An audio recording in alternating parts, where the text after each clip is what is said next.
రాష్ట్రంలో రానున్న 4 రోజుల్లో అతి భారీ వర్షాలు. ఏపీ, తెలంగాణలో అక్కడక్కడ భారీ వర్షాలు ఉంటాయని విశాఖ వాతావరణ కేంద్రం, ఏపీ విపత్తు నిర్వహణ శాఖ అధికారులు ప్రకటించింది.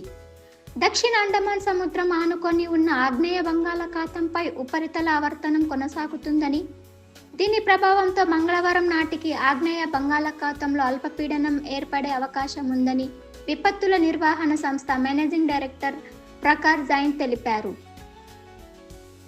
ఇది తదుపరి 48 గంటల్లో పశ్చిమ వాయువ్య దిశగా కదులుతూ దక్షిణ మధ్య బంగాళాఖాతం, పశ్చిమ మధ్య బంగాళాఖాతం ప్రాంతాల్లో వాయుగుండంగా బలపడే అవకాశం ఉందన్నారు. దీని ప్రభావంతో రానున్న 4 రోజుల్లో అక్కడక్కడ భారీ వర్షాలు కురిసే అవకాశం ఉందన్నారు.